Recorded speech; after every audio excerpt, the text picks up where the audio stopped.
Reaksi Jokowi saat terima proposal Amerika yang ingin bangun pangkalan militer di Indonesia. Amerika Serikat sudah mengintai wilayah Indonesia dijadikan pangkalan militer untuk pesawat mata-mata maritim. Jadi rencananya pesawat canggih negara Donald Trump itu meminta bisa mendarat dan mengisi minyak di wilayah NKRI. Mereka kemudian mengajukan proposal pengadaan pangkalan militer tersebut. Dikutip tribunmedan.com dari serambinews.com, proposal tersebut sampai ke tangan pemerintah Indonesia dan tentu saja Presiden Jokowi. Tak diduga begini respon Jokowi. Presiden Joko Widodo dengan tegas mengatakan bahwa Indonesia menolak proposal Amerika Serikat yang meminta pesawat mata-mata maritim P-8 Poseidon mendarat dan mengisi bahan bakar di wilayah NKRI. Penolakan Jokowi ini diwartakan Reuters setelah 4 pejabat senior Indonesia yang mengetahui masalah tersebut mengatakannya. Untuk diketahui, pejabat AS membuat beberapa pendekatan tingkat tinggi pada Juli dan Agustus 2020 kepada Kementerian Pertahanan RI dan Kementerian Luar Negeri RI. Presiden Joko Widodo menolak permintaan tersebut, kata para pejabat.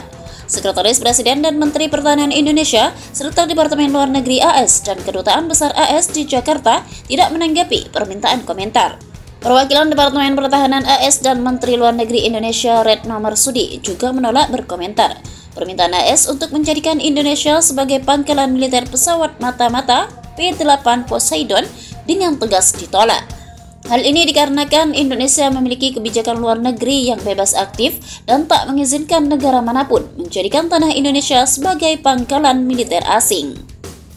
Permintaan AS untuk pangkalan militernya di Indonesia seiring dengan memanasnya Laut Cina Selatan.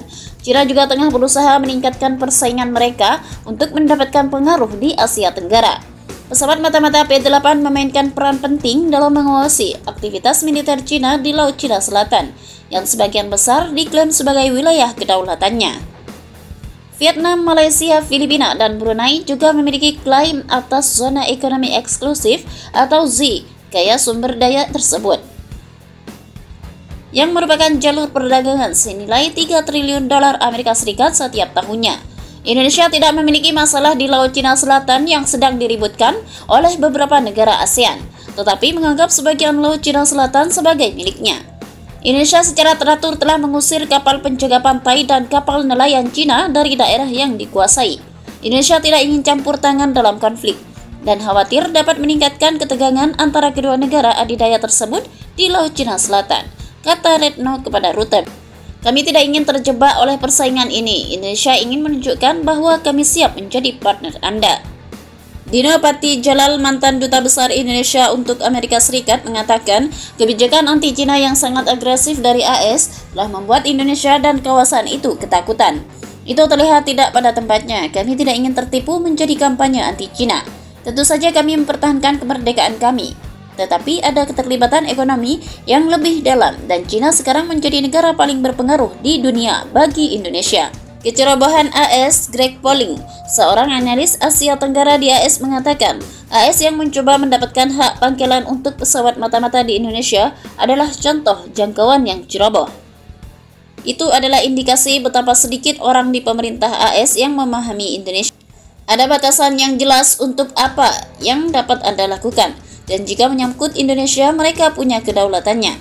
AS baru-baru ini telah menggunakan pangkalan militer di Singapura, Filipina, dan Malaysia untuk mengoperasikan penerbangan pesawat intai P-8 di atas Laut Cina Selatan. China telah meningkatkan latihan militer tahun ini, sementara AS telah meningkatkan tempo operasi navigasi, penyebaran kapal selam, dan penerbangan mata-mata. Pesawat P-8 dengan radar canggih, kamera definisi tinggi, dan sensor akustik telah mampu memetakan pulau, permukaan, dan alam bawah laut di Laut Cina Selatan setidaknya selama 6 tahun. Saat membawa sonobuoy dan rudal, pesawat dapat mendeteksi dan menyerang kapal selam dari jarak jauh. Pesawat itu juga memiliki sistem komunikasi yang memungkinkannya untuk mengendalikan pesawat tak berawak.